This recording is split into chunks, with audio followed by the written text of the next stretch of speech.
spent a lot of times on job sites digging in the ground over the years. And I always thought that one day when I stuck a shovel in the ground, I'd find maybe some crazy buried treasure, whether it be a chest of gold or some wild artifact, or maybe the remains of some famous person that was lost. I don't know. But I never found anything. But had I found something, what would I be willing to give up in order to obtain that? I picture a field like this. How about you? Let's say you come through a field and you have one of these and you just start zinging everywhere. You start digging up treasure all over the place. It's everywhere. But you can't just take it. You actually have to bury it and go figure out what you're going to give up in order to purchase it. What would you be willing to give up in order to have that treasure? Well, Jesus tells us a parable in Matthew 13. If you remember, our parables, these are stories that Jesus would tell, and he would cast them alongside truth for us to understand. So he tells us this story to illustrate a really important meaning. He says, the kingdom of heaven is like a treasure that a man discovered hidden in a field.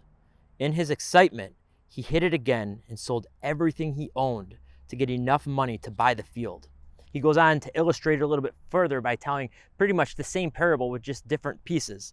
Again, the kingdom of heaven is like a merchant on the lookout for choice pearls. When he discovered a pearl of great value, he sold everything he owned and bought it. So you got this man that comes along a field and he finds a crazy treasure buried in it. And he goes back and sells everything in order to obtain it. What's going on here? Well, the field is the world. The treasure is you and me.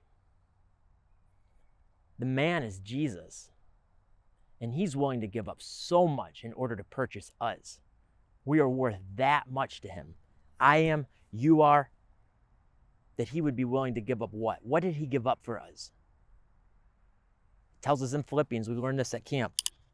Though he was God, he did not think of equality with God as something to cling to.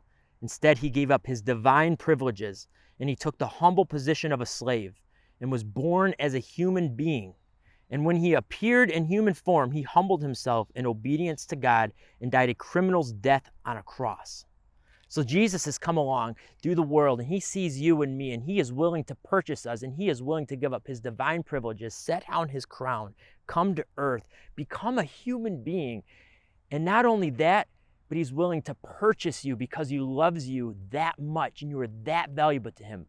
And what does he purchase you with? His life.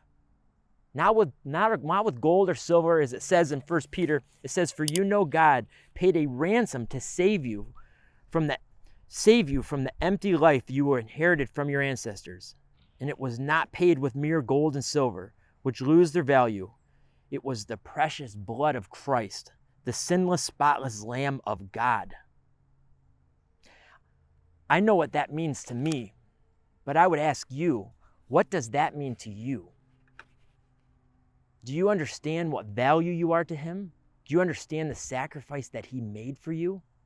Do you have any clue? Because if you do, what are you willing to give up for him? Because he gave up everything for you. In Romans 12, it tells us,